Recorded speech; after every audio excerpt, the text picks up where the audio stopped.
प्रभु ने हमको और एक अवसर दिया, उसके लिए धन्यवाद। കർത്താവിന്റെ വഴി അറിയുന്നതും അവനെ സേവിക്കുന്നതുമാണ് ഈ ലോകത്തിലെ ഏറ്റവും ഉന്നതമായ പദവി. इस दुनिया में हम जीते समय में प्रभु का रास्ता क्या है सही रीति से जानना और उसको सेवा करना, वो एक विश्वासी का सबसे बड़ा पदवी है। കർത്താവിന്റെ പെട്ടകം പഴയ നിയമത്തിൽ ഫിലിസ്തീന്റെ അടുക്കൽ നിന്ന് ദാവീദിന്റെ നഗരത്തിലേക്ക് കൊണ്ടുവരുന്ന സമയത്ത് ഒരു സംഭവം നടന്നു നിങ്ങൾക്ക് അറിയാമല്ലോ. आप लोग घटना को जानते होंगे, जब परमेश्वर का वो संदूक जो मूसा के द्वारा बनाया गया था, वो संदूक जब फिलिस्ती देश में लोगों ने लेकर गया, वहां से फिर वापस दाऊद का नगर में लेकर आ रहा था, तो वहां पर एक घटना हुआ।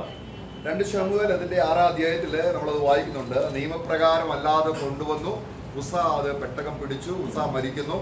അപ്പോൾ തൽക്കാലത്തേക്ക് ദൈവത്തിന്റെ പെട്ടകം ഓബേദ് ഏദോം എന്ന് പറയുന്ന ഒരു ഗിത്യനായ മനുഷ്യന്റെ വീട്ടിൽ വെക്കുന്നതായിട്ട് നമ്മൾ 2 ശമൂവേൽ 6-ാം അധ്യായത്തിൽ വായിക്കുന്നു.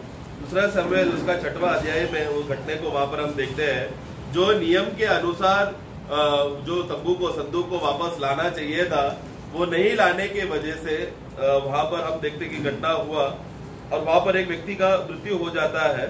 और फिर वहां पर वो उसी जगह पर वो वहां पर रखा जाता है, ओबेद एदोम करके जगह पर। वाक्य 11 में जब पढ़ते समय में वहां उस घराने में वहां पर उसी जगह पर था करके हम पढ़ते हैं वो घटने के बाद।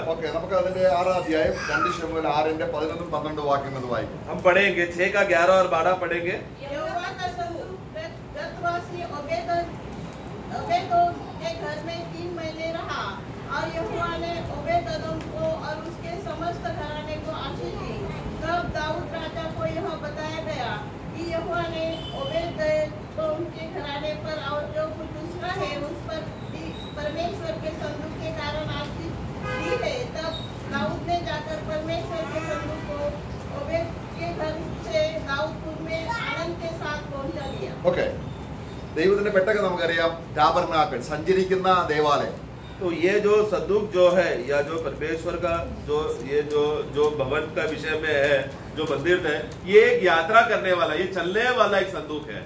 അപ്പോൾ ആ യഹോവയുടെ പെട്ടകം ഒരു ഗിത്യനായ അല്ലെങ്കിൽ ഒരു ജാതീയ മനുഷ്യന്റെ, വിശ്വാസി അല്ലാത്ത, ദൈവത്തിൽ വിശ്വസിക്കാത്ത ഒരു ജാതീയ മനുഷ്യന്റെ വീട്ടിൽ ഇരുന്നപ്പോൾ ആ വീടിനെ ദൈവം അനുഗ്രഹിച്ചതായിട്ടാണ് നമ്മൾ വായിക്കുന്നത്. तो 11 वाक्य जब पढ़ते समय में ये संदूक वहां पर एक में एक अन्य जाति के घर पे जगह पर जो था, तो वहां पर रहते समय में क्या हो गया, और उस घर में आशीष हो गया। ദൈവത്തിന്റെ പെട്ടകം നിമിത്തം യഹോവ ഓബേദോമിനെയും കുടുംബത്തെയും അവനുള്ള സകലത്തെയും അനുഗ്രഹിച്ചു. 12 पढ़ना। तब दाऊद राजा को यह बताया गया कि यहोवा ने ओबेदोम के घर पर और जो कुछ उसका है उस पर भी परमेश्वर के संदूक के कारण आशीष। तो देखो, यह परमेश्वर के संदूक के कारण उस घर में आशीष आया। അന്നത്തെ കാലത്തെ കുടുംബം എന്ന് പറയുമ്പോൾ ഒരു അപ്പൻ, അമ്മ, മക്കൾ മാത്രമല്ല, ഒരു ജോയിന്റ് ഫാമിലിയാണ്. അദ്ദേഹത്തിന് റിലേറ്റീവ്സിനെല്ലാം ദൈവത്തിന് അനുഗ്രഹം കിട്ടിയെന്ന് വായിക്കും. तो उस जमाने का बात है, जब घराना करके बोलते समय में पति पत्नी बच्चे सिर्फ ऐसा नहीं, एक बड़ा परिवार होता है, तो उनका रिश्तेदार, वो सब जो पड़ोसी है, वो सब उनके रिश्तेदार और उनके क्लोज नजदीकदार होते हैं। तो घर करके बोला तो वो सब लोग उसमें है।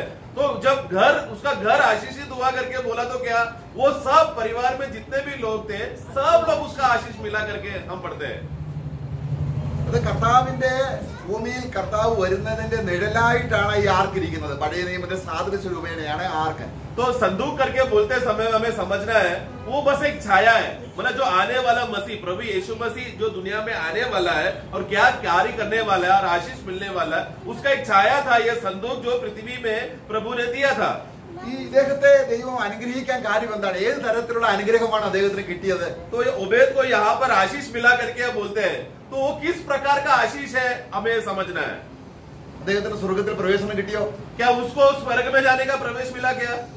കാരണം അന്ന് യഹൂദന്മാർക്ക് മാത്രമേ രക്ഷയുള്ളൂ. क्योंकि उस समय में, उस जमाना क्या है, यहूदी लोगों को ही उद्धार है। ഇദ്ദേഹം യഹൂദനുമല്ല, ये आदमी यहूदी नहीं है, പക്ഷെ അനുഗ്രഹിക്കപ്പെട്ടു. फिर लिखा है कि आशीषित है करके। ഏത് അനുഗ്രഹമാണ്? तो किस प्रकार का आशीष है? भूमि का।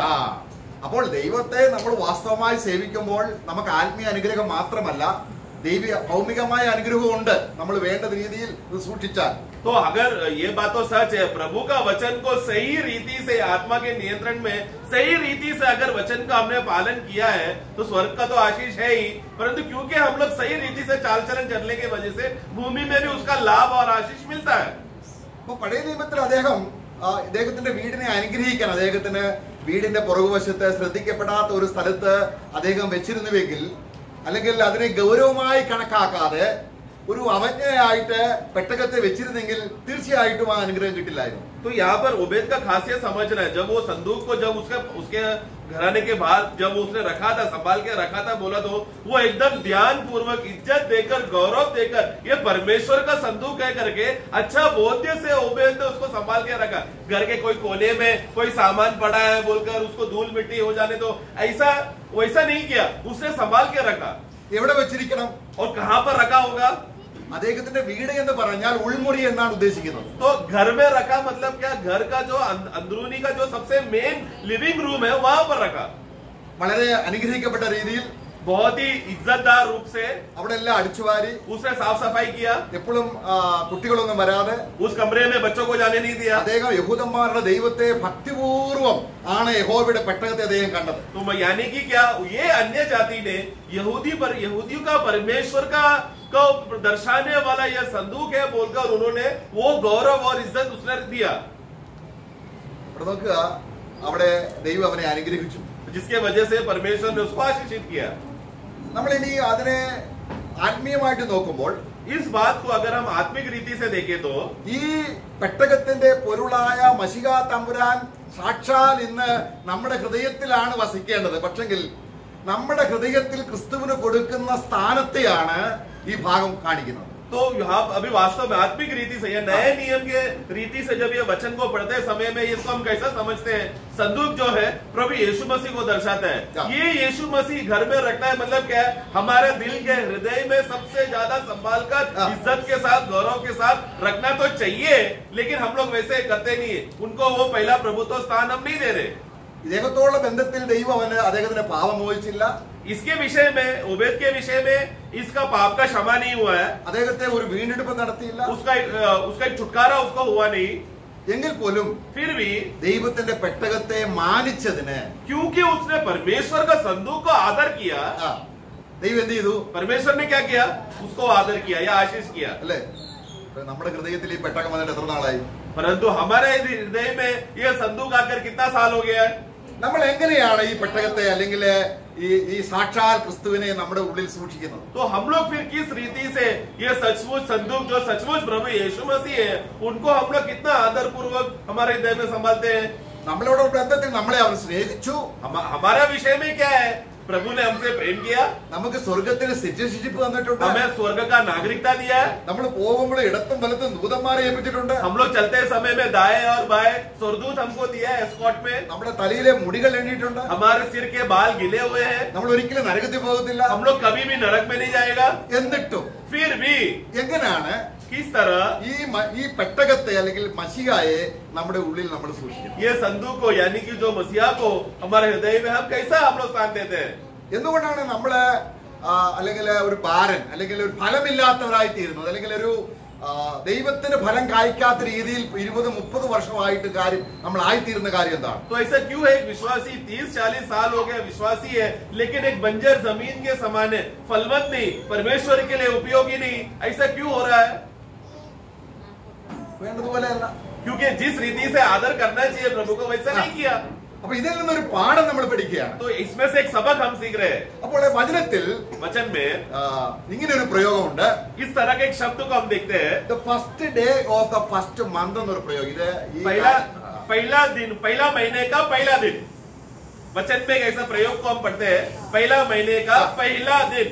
അപ്പൊ ദൈവം ആരെങ്കിലും മശിഹായെ മാനിക്കാൻ ആഗ്രഹിക്കുന്നെങ്കിൽ, ബഹുമാനിക്കാൻ ആഗ്രഹിക്കുന്നെങ്കിൽ, അവന് എല്ലാത്തിലും പ്രീഎമിനൻസ് കൊടുക്കാൻ ആഗ്രഹിക്കുന്നെങ്കിൽ the first day of the first month എന്നുള്ള പ്രയോഗം നമ്മൾ വചനത്തിൽ എഴുതിയിരിക്കുന്നത് മനസ്സിലാക്കും. तो जो कोई भी परमेश्वर को आदर करना चाहता है, सम्मान करना चाहता है, या परमेश्वर को, प्रभु को पहला स्थान देना चाहता है, तो उसको ये शब्द को जानना बहुत जरूरी है, पहला महीने का पहला दिन। ഈ വിഷയം ഞാൻ വർഷങ്ങൾക്ക് മുമ്പ് ഇവിടെ എടുത്തെന്നാണ് ഞാൻ ചിന്തിക്കുന്നത്. मुझे ऐसा लग रहा है कि ये विषय को मैंने बहुत साल पहले यहाँ पर लिया है करके. ആർക്കെങ്കിലും ഓർമ്മയുണ്ടോ? किसी को याद है क्या? പോൾ ബദറിന്റെ ഡയറിയിൽ നോക്കിയാൽ അത് കാണാം. अगर पॉल बदर का डायरी में देख लिया तो शायद मिल जाएगा. ഞാൻ പലപ്പോഴും അങ്ങനെ ഓർക്കാറുണ്ട്. ഈ പോൾ ബദർ എല്ലാ മെസ്സേജും ആര് പറഞ്ഞു എപ്പോൾ പറഞ്ഞു അത് എഴുതിയിട്ടുണ്ട്. तो मैं हमेशा ऐसा सोचता हूँ, पॉल बदर हमेशा किस दिन में कौन सा भाई ने क्या विषय लिया करके ऐसा पूरा डिटेल भाई लिखता है ऐसा. അപ്പൊ ക്രിസ്തുവിനെ മാനിക്കുന്നതിനുള്ള ബന്ധത്തിൽ तो यानी कि तो मसीह को आदर करने के विषय में, അവന് സകലത്തിലും പ്രിയമൻ ഒന്നാം സ്ഥാനം കൊടുക്കുന്ന കാര്യത്തിൽ तो यानी कि उस आदर करना मतलब उस मसीह को सब बातों में पहलौटा स्थान देना, पहला स्थान देना. ദൈവം നമ്മളെ അനുകരിക്കാതിരിക്കാൻ പറ്റുമോ? ऐसा अगर प्रभु को पहला दर्जा दिया तो क्या प्रभु हमें आशीषित नहीं करेगा क्या? അവൻ ആത്മീയമായിട്ടും അനുഗ്രഹിക്കും, वो तो हमें आत्मिक रीति से आशीष करेगा ही, ഭൗമികമായിട്ടും അനുഗ്രഹിക്കും. शारीरिक रीति से भी होगा. കാരണം അവനെ വഹിച്ചുകൊണ്ട് നടക്കുന്നവർക്ക് क्योंकि जो प्रभु को संभाल कर लेकर चल रहा है, प्रभु को लेकर चल रहा है बोला तो प्रभु उसको आदर देगा. അന്ന് അദ്ദേഹത്തിന്റെ വീടാണ് ഇന്ന് നമ്മുടെ ഹൃദയം, അല്ലെ? उस दिन ओबेद का जो घर था वो आज हमारा हृदय है. ഇപ്പൊ നമ്മുടെ വീട്ടിലാണോ കർത്താവ് വസിക്കുന്നത്? നമ്മുടെ ഉള്ളിലാണോ? आज हमारा घर में प्रभु बसा है या हमारे अंदर बसा है? അപ്പൊ യാത്രയിലൊക്കെ ആരുണ്ട് കൂടെ? मतलब यात्रा करते समय में हमारे साथ कौन है? പക്ഷെ ആരെയാണ് നമ്മൾ പരിഗണിക്കുന്നത്? लेकिन हम लोग किसको हम लोग ज्यादा ध्यान देते हैं, किस बातों पे ज्यादा ध्यान देते हैं हम लोग? അപ്പോൾ വളരെ സൂക്ഷ്മമായി കർത്താവിനെ നമ്മുടെ ഹൃദയത്തിന് നടുക്ക് സൂക്ഷിക്കണമെന്നാണ് ദൈവത്തിന്റെ വചനം. നമ്മള് പ്രോവർബ്സ് 4-ാം അധ്യായത്തിൽ നമ്മൾ ആ വാക്യം എടുക്കുന്നില്ല. तो इसके लिए हमेशा हम लोग प्रभु की उपस्थिति में प्रभु को हमेशा हमारे केंद्र हमें बना, सबसे बीच में प्रभु रहना चाहिए. हम लोग नीति वचन में अध्याय 4 में हम पढ़ते हैं इस विषय में, वो वाक्य नहीं ले रहा. അപ്പൊ നമുക്കിവിടെ നമുക്ക് നോക്കാം. यहाँ पर अभी हम देखेंगे first day of the first month, पहला महीने का पहला दिन. എങ്ങനെയാണ് ദൈവദാസന്മാർ ഈ ദിവസത്തെ ആദരിച്ചത്? किस रीति से प्रभु के दास लोगों ने वो पहला दिन को माना? അതുകൊണ്ട് നമുക്ക് ആദ്യമായിട്ട് എസെക്കിയേൽ പ്രവചനം 45-ാം അധ്യായം 18-ാം വാക്യം ഒന്ന് വായിക്കാം. एजेकिएल का पुस्तक 45 का 18 हम पढ़ेंगे. परमेश्वर यहोवा यूं कहता है, पहले महीने के पहले दिन को तो एक निर्दोष बच्चा लेकर पवित्र स्थान को पवित्र करना. നോക്കുക, ദൈവമായ കർത്താവ് അരുളപ്പാടാണ്. यहोवा परमेश्वर का वाणी है. എന്താണ് പറയുന്നത്? वो क्या कहता है? पहला महीने का पहला दिन में നിങ്ങൾ ശുദ്ധീകരണത്തിനായിട്ട് तुम लोग शुद्धिकरण के लिए നിങ്ങൾ ഒരു കാളക്കുട്ടിയെ നിങ്ങൾ യാഗമർപ്പിക്കണം. एक बछड़े को तुम लोग बलि करना. നോക്കുക, ക്രിസ്തുവിന്റെ യാഗത്തിന് നമ്മൾ എത്രത്തോളമാണ് പ്രാധാന്യം കൊടുക്കുന്നത്? मसीह का बलि को कितना ज्यादा हम लोग मूल्य देते हैं. ആദ്യം തന്നെ ഒരു യാഗത്തിലൂടെയാണ് ആരംഭിക്കുന്നത്. यानी कि सबसे पहला एक बलि से शुरू हो रहा है. ക്രിസ്തു നമ്മളെ സ്നേഹിച്ചപ്പോൾ जब मसीह ने हमसे प्रेम किया, പൗലോസ് അത് പറയും, എന്നെ സ്നേഹിച്ച് എനിക്ക് വേണ്ടി ഏൽപ്പിച്ചതാണ്. तो पौलुस कहता है जिसने मुझसे प्रेम किया और जिन्होंने अपने आप को मेरे लिए अर्पण किया. പക്ഷെ ഇത് നമ്മൾ എല്ലാ ദിവസവും കേൾക്കുന്നു, परंतु ये तो हम लोग रोज सुनते हैं നമ്മള് ഇതിന്റെ അടിസ്ഥാനത്തിൽ ആരാധിക്കുന്നു, और इस नींव में हम आराधना भी करते हैं. പക്ഷെ ഹൃദയത്തിൽ അതിനുള്ള ജാഗ്രതയില്ല. കാരണം ഒരു परंतु हृदय में उसका उत्तेजना नहीं हो पा रहा है, वो खुशी उमड़कर बाहर आराधना में प्रकट नहीं हो पा रहा है. അത് ആ മാസത്തിന്റെ 1-ാം ദിവസം വളരെ ശ്രദ്ധയോടെ കൂടെ ചെയ്യേണ്ട ഒരു കാര്യമാണ് ഒരു ആട്ടുകുട്ടിയെ അർപ്പിക്കണം. तो मतलब क्या उस महीने का जो पहला दिन में सबसे ध्यान पूर्वक क्या करना है, वो बलि चढ़ाना है. ഇനിയിപ്പോ പഴയ നിയമത്തിൽ അത് മനുഷ്യനാണ് അർപ്പിക്കേണ്ടത്. पुराने नियम में तो मनुष्य था जो करते थे. എന്നാൽ ഈ ബലി അവൻ നമുക്ക് ഒരു ആട്ടുകുട്ടിയെ തന്നു. लेकिन हमारे लिए क्या हुआ? परमेश्वर ने स्वयं ही वो बलि को हमें दे दिया. എന്തിനാണ്? क्यों? നമ്മുടെ പാപങ്ങൾ പരിഹരിച്ചത്, ताकि हमारा पाप का हल हो सके. നോക്കുക, ദൈവം നമ്മളോട് ചെയ്ത ആദ്യത്തെ നന്മ എന്താണ്? देखो परमेश्वर ने हमारे लिए किया हुआ सबसे पहला भलाई काम क्या है? अपने को एक मसीह एक बलिदान दे दिया. നമ്മൾ ഓർക്കണം. ये बात को हमें याद करना है അത് നമ്മള് വളരെ പ്രധാനമായിട്ട് അതിനെ കരുതണം. और उसको एकदम मूल्य बात, सबसे बड़ा बात है, मुख्य बात है करके उसको जानना है. പക്ഷെ ശുദ്ധീകരണം വന്നോ? परंतु शुद्धिकरण हुआ क्या? പിന്നെങ്ങനെ ശരിയാകുന്നത്? फिर कैसा?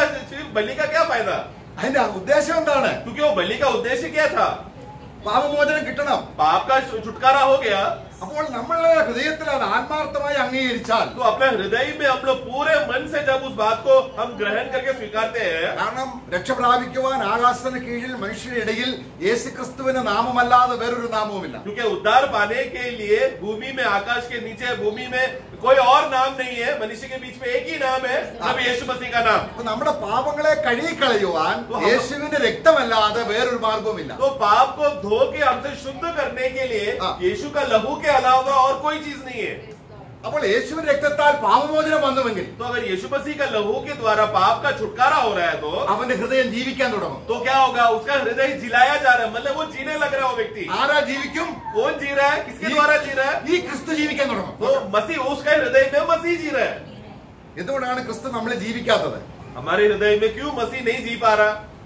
പാപപരിഹാരത്തിന്റെ യാഥാർത്ഥ്യത്തെ വേണ്ടതുപോലെ സ്വീകരിച്ചിട്ടില്ല. क्योंकि पाप का जो हल हमको मिला है, उसके लिए जो कितना मूल्य, जितना स्वर्ग उसको मूल्य देता है, वो मूल्य वो व्यक्ति ने दिया नहीं है। അപ്പൊ നമ്മള് എന്റെ പാപങ്ങളെല്ലാം मतलब क्या? मेरा सारा पापों को കർത്താവായ യേശു ക്രിസ്തു प्रभु यीशु मसीह ने ഒരിക്കലായിട്ട് एक ही क्षण में എന്നേക്കുമായി ക്ഷമിച്ചു. सदा के लिए क्षमा कर दिया है। അത് നമ്മുടെ ന്യായവിധിയായിരുന്നു. वो हमारा न्याय था। അതിനൊരു ടൈമുണ്ട്, उसके लिए एक समय है, അതിനൊരു പ്ലേസ് ഉണ്ട്, उसके लिए एक जगह है, അതിനൊരു ബേസ് ഉണ്ട്, उसके लिए एक नींव बुनियाद है, അതിനൊരു ഫലമുണ്ട്. और उसका एक प्रतिफल, उसका एक फल है, उसका फायदा है। അത് എവിടെ വെച്ച് ഏത് സമയത്ത് ഏതിന്റെ ബേസിൽ നടന്നു? तो वो कहां पर हुआ, किस समय पर हुआ, किस आधार पर हुआ? AD 33 हम जानते हैं कि सन 33 साल में എന്ന സ്ഥലത്ത് कलवरी गोलगोता में पहाड़ की जगह पर യേശു രക്തം ചിന്തിയപ്പോൾ यीशु मसीह ने जब लहू बहाया, നമ്മളെ നീതിവാന്മാരായി. हम धर्मी ठहराए गए। ഇത് വിശ്വാസമായിട്ട് നമ്മുടെ ഹൃദയത്തിൽ തറവാകണം. ये विश्वास के द्वारा हमारे हृदय में पक्का निश्चय, पक्का बोध हो जाना चाहिए ये बात। അങ്ങനെ അവന്റെ രക്തത്തെ അംഗീകരിക്കുന്നവരുടെ വീട്ടിൽ അവരുണ്ട്. मतलब जिसने उस पवित्र लहू जो पापों का छुटकारे के लिए बहाया, उस लहू को अपनाया है, उसके हृदय में प्रभु निवास कर रहा है। പഴയ നിയമത്തിൽ നമ്മൾ കാണുന്നുണ്ട്, ഞാൻ രക്തം കാണുമ്പോൾ നിങ്ങളെ വിട്ടുപോകും, കാരണം നിങ്ങളെ സൃഷ്ടിക്കത്തില്ല. पुराने नियम में निर्गमन का पुस्तक 12 अध्याय में प्रभु क्या कहता है? न्याय तुम्हारा दरवाजे के बाहर खड़ा है, मैं जब लहू को देखूंगा मैं उस घर में न्याय नहीं करूंगा। ഇന്ന് ആ വാതിൽ ഏതാണ്? आज वो दरवाजा कौन सा है? നമ്മുടെ ഹൃദയമാണ്. हमारा हृदय है। അപ്പൊ ദൈവം നോക്കുമ്പോൾ तो परमेश्वर जब देखा है हमारे हृदय को, ക്രിസ്തുവിന്റെ രക്തം എന്റെ പാപങ്ങളെ കഴുകി എന്നുള്ള സജീവമായ വിശ്വാസം ഉണ്ടോ? मसीह ने तुम्हारे सारा पापों को धोकर शुद्ध कर दिया है अपने लहू से करके, ये बात का विश्वास पक्का रीति से तुझमें है कि नहीं, ये देख रहा है परमेश्वर। അപ്പോൾ ക്രിസ്തുവിന് ഒന്നാം സ്ഥാനം കൊടുക്കുമ്പോൾ ആദ്യം ഈ കാര്യം പരിഗണിക്കണം. यानी कि क्या? अगर जब मैं यीशु मसीह को पहला स्थान दे रहा हूं, तो ये बात का बोध्य होना चाहिए कि प्रभु ने मेरा पाप का हल निकाला है। നമ്മൾ കൊലോസ്യ ലേഖനം 1-ാം അധ്യായം അതിന്റെ 14 മുതൽ 23 വരെയുള്ള വാക്യങ്ങൾ വായിക്കുമ്പോൾ कोलोस्यों का पुस्तक पहला अध्याय 14 से 23 जब हम पढ़ते हैं, അവിടെ ചില പ്രധാനപ്പെട്ട കാര്യങ്ങൾ പറയുന്നുണ്ട്. उधर कुछ खास बातें बोला है। തന്റെ ഈ ക്രിസ്തുവിനെ ഒന്നാം സ്ഥാനം കൊടുക്കത്തക്കവണ്ണം അവൻ മരിച്ചവരിൽ നിന്നും ആദ്യനായി ഉയർത്തും. इस प्रभु को जो पहला स्थान देने के विषय के लिए वो सबसे पहला मरे हुए में से जी उठा। അവൻ ആരാണെന്ന് അറിയാമോ? वो कौन है? അവനെ കുറിച്ചുള്ള മഹത്വപൂർണമായ കാര്യങ്ങളാണ് അവിടെ 1-14 മുതലുള്ള വാക്യങ്ങൾ വായിക്കുന്നത്. वो कितना महान है करके, और उसने क्या क्या कार्य किया 14 वाक्य पढ़ते समय में हमें मालूम पड़ता है। അവനിൽ നമുക്ക് പാപമോചനം എന്ന വീണ്ടും പ്രധാന കാര്യം അതാണ്. 1-ാം മാസം 1-ാം തീയതി ഒരു ആട്ടുകുട്ടിയെ അർപ്പിക്കുക. 14 का शुरुआत पढ़ना, उसमें जिसमें हमें छुटकारा हाँ। अर्थात पापों की क्षमा प्राप्त हो। तो उसमें हमें पापों का क्षमा प्राप्त होती है। ये महीने का पहला दिन में सबसे पहला बात हम क्या कर रहे हैं? ये बलि में हम याद कर रहे हैं कि उसने हमें पापों का क्षमा दिया, उसमें वो है। അവൻ ആരാണെന്ന് അറിയാമോ? അടുത്ത വാക്യം കൂടി വായിക്കുന്നുണ്ട്. और फिर वो कौन है करके अगला वाक्य में कह रहा है। അവൻ അദൃശ്യനായ ദൈവത്തിന്റെ പ്രതിമയാണ്. അപ്പോഴുള്ള കാര്യങ്ങൾ और फिर 15 से पढ़ते समय में अदृश्य परमेश्वर का वो प्रतिबिंब करने वाला प्रभु है। मतलब प्रभु कौन है करके, उनका व्यक्तित्व क्या है करके वो यहाँ पर नीचे बताया है। അവനോട് ആദരവ് തോന്നത്തക്കവണ്ണം അത്ര മഹനീയമായ വ്യക്തിത്വമുള്ളവനാണ് ഈ കർത്താവ് എന്ന് താപ്പൂർള്ള കാര്യങ്ങൾ പറയുക. तो ये प्रभु के बारे में पढ़ते समय में ये ऐसा महान है, ये इतना बड़ा काम किया है करके वो बातें पढ़कर उनके और आदर और इज्जत बढ़कर प्रभु के और अधीन होने का अवस्थे में वो वचन उस बारे में उस रीति से प्रभु का वर्णन किया है। അതിന്റെ 17-ാം വാക്യം 17 वाक्य में അവൻ സർവ്വത്തിനും മുമ്പേ ഉള്ളവൻ. 17 पढ़ना, वो सबसे हाँ। वे सब वस्तुओं में प्रथम है। वो सब वस्तुओं में प्रथम है, सबसे आगे सबसे प्रथम वो है। 1-ാം മാസം 1-ാം തീയതി ഈ ക്രിസ്തുവിനെ ഇങ്ങനെ പരിഗണിക്കണമെങ്കിൽ അതിനുള്ള യോഗ്യത ഉണ്ടോ എന്നാണ് വചനം പറയുന്നത്. मतलब पहला महीने का पहला दिन में यीशु मसीह को तुम लोग आदर करना चाहिए कि नहीं, या सचमुच वो आदर पूर्व है कि नहीं, क्या वो पहलौटा सबसे प्रधान व्यक्ति होना चाहिए कि नहीं, उसके लिए यीशु मसीह में गुण होना चाहिए। वो गुण क्या है अभी हमने पढ़ा, वो सबसे प्रधान है। അവന് ദൃശ്യമായത് അദൃശ്യമായത് സിംഹാസനമാകട്ടെ കർത്തൃ എല്ലാം അവന് വേണ്ടി അവൻ സൃഷ്ടിച്ചു. और 16 में हम पढ़ते हैं, भले दृश्य हो या अदृश्य हो, जो देखता हो जो नहीं देखता हो, सारा अधिकार हो प्रधानताएं हो, वो सब ने प्रभु ने अपने लिए बनाया है। പിന്നെ അതിന്റെ 18-ാം വാക്യത്തിൽ വായിക്കുന്നത് 18 में हम पढ़ते हैं, അവൻ സഭ എന്ന ശരീരത്തിന്റെ ശിരസ്സുമാകുന്നു. और वो कलीसिया जो प्रभु का देह है, उसका सिर है वो। എന്നിട്ട് പിന്നെ അടുത്ത വാക്യം വായിക്കുന്നത് फिर हम पढ़ते हैं താൻ സകലത്തിലും മുമ്പനാകേണ്ടതിന്. 18 का आगे पढ़ना, എന്ന് आखिरी പറഞ്ഞാൽ भाग पढ़ना। 1-ാം മാസത്തിൽ 1-ാം തീയതി തന്നെ അവൻ ആദരിക്കപ്പെടേണ്ടതിന് അവൻ 1-ാം സ്ഥാനം അർഹിക്കാൻ പ്രാപ്തനാണ്, യോഗ്യനാണ്. 18 का आखिरी भाग पढ़ना। वही आदि है और मरे हुओं में से जी उठने वालों में पलौटा। हाँ। इस सब बातों में वही प्रधान है। देखो ये सब बातों में वो प्रधान ठहरे। देखो पहला महीने का पहला दिन में प्रभु को अगर हम लोग प्रथम स्थान देना है, सबसे मूल्य स्थान देना है, तो वो क्या है? सब बातों में वो प्रधान है, सबसे बड़ा मुख्य वो ही पहलौटा है। 21-ാം വാക്യത്തിൽ വായിക്കുന്നത് फिर 21 में हम पढ़ते हैं, ദൈവസന്നിധിയിൽ നിൽക്കാൻ നമുക്കൊരു യോഗ്യതയുമില്ല. परमेश्वर की उपस्थिति में खड़े रहने के लिए हमें कुछ भी योग्यता नहीं था, എന്നാൽ അവൻ എന്ത് ചെയ്തു? लेकिन उन्होंने क्या किया? ക്രൂശിൽ ചൊരിഞ്ഞ രക്തം കൊണ്ട് क्रूस में जो लहू बहाया उसके द्वारा നമ്മളെ ദൈവത്തോട് നിരപ്പിച്ചു. हमें परमेश्वर के साथ मेल मिलाप किया। എന്ന് പറഞ്ഞാൽ സ്വർഗത്തിൽ പൗരത്വം കിട്ടി. यानी कि क्या स्वर्ग में हमें नागरिकता मिल गया। Praise the Lord. Amen. നമ്മൾ ദൈവത്തിന്റെ മക്കളാണ്, हम लोग परमेश्वर के ही बच्चे बन गए, അവകാശികളാണ്. हम लोग मिरास के हकदार है। യേശുവിന് കിട്ടിയ എല്ലാ പരിഗണനയും നമുക്ക് കിട്ടുന്ന രീതിയിൽ ക്രിസ്തു ഒന്നാമനായി നമുക്ക് വേണ്ടി മധ്യസ്ഥനായി. मतलब पुनरुद्धान होकर स्वर्ग में जैसा यीशु स्वीकारा गया और स्वर्ग में अपनाया गया, उसी रीति से हम भी स्वीकारे गए, अपने गए। वही इज्जत हमें भी मिला यीशु मसीह का उस पुनरुद्धान के कार्य की वजह से। ഈ ഒന്നാം സ്ഥാനം ये पहलौटा स्थान, നമ്മുടെ വിശ്വാസത്തിന്റെ അന്ത്യം വരെയും മുറുകെ പിടിക്കണമെന്നാണ് അവിടെ അടുത്ത വാക്യം. ये हमारा മൂന്നാം विश्वास, വാക്യം. ये विश्वास के हम लोग अंतिम समय तक, मरते दम तक हमारा पहला स्थान किसको होना चाहिए? प्रथम स्थान हमेशा प्रभु होना चाहिए करके हम पढ़ते हैं। നമ്മളെ സുവിശേഷത്തിന്റെ പ്രധാനം, ഇന്നലെ നമ്മൾ കേട്ട വചനം എന്താണ്? സുവിശേഷത്തിന്റെ പ്രാധാന്യം എന്താണ്? तो सुसमाचार का मुख्य बात क्या, मतलब मूल्यता क्या है? जैसे हमने कल 23वां वाक्य, ആകാശത്തിന് കീഴെ आकाश के नीचे സകല മനുഷ്യരോടും ഉദ്ഘോഷിക്കുന്നത് सारा सृष्टि को घोषणा किया जा रहा है। അതെന്താണ്? वो क्या है? ഈ സുവിശേഷത്തിന്റെ പ്രത്യാശയിൽ നിന്ന് മാറിപ്പോകാതെ ये सुसमाचार का इस आशा से तुम लोग ना हटना, ഇത് ചെയ്യണം. और क्या करना? അന്ത്യത്തോളം നിന്നാൽ എന്ന് പറഞ്ഞാൽ ക്രിസ്തുവിന് ഒന്നാം സ്ഥാനം കൊടുത്താൽ और अंत तक तू उसे थामे रखना। मतलब अंत तक तेरा पहला जीवन में पहला व्यक्ति कौन है? पहला स्थान वाला व्यक्ति प्रभु यीशु मसीह है। അങ്ങനെയാണെങ്കിൽ നമ്മൾ നിൽക്കും. अगर ऐसा है तो एक दिन खड़े रहेंगे हम। എവിടെ നിൽക്കും? कहाँ खड़े रहेंगे? തേജസ് പ്രാപിച്ച് നിൽക്കും. महिमा को धारण करके हम खड़े रहेंगे। സുവിശേഷത്തിന്റെ പ്രാധാന്യം ഇതാണ്. ഇതാണ് സുവിശേഷം. सुसमाचार का मूल बात, सबसे केंद्र बात इस आधार पर है। നമ്മൾ ഈ അർത്ഥത്തിൽ നമ്മള് കർത്താവിനെ മാനിക്കുന്നുണ്ടോ? क्या इस आधार पे हम लोग प्रभु को आदर कर रहे हैं क्या? ആ ഗിദ്ധ്യനായ മനുഷ്യന് ഇങ്ങനെയൊന്നും അറിയത്തില്ല, പക്ഷെ അദ്ദേഹം വളരെ റെസ്പെക്റ്റോട് കൂടെ ആ പെട്ടകത്തെ കാണുമ്പോഴെല്ലാം അവൻ നമസ്കരിച്ചു കാണും. तो गिदयोन का उस व्यक्ति जो ओबेद, उसको ये सब गहराई बातें नहीं मालूम और इस्राएल का विषय का कोई बातें नहीं मालूम, लेकिन उसने संदूक को केवल आदर किया। അപ്പോൾ ഒന്നാം മാസത്തിലെ 1-ാം ദിവസത്തെ ആദരിക്കുന്നതിന്റെ പ്രാധാന്യമാണ് നമ്മൾ ചിന്തിച്ചത്. तो पहला महीने का पहला दिन हम लोग प्रभु को कितना प्रधान मुख्य स्थान देना, पहला स्थान देना, उनको केंद्र स्थान देना है, उनको कितना आदर करना है, ये बात हम देख रहे थे।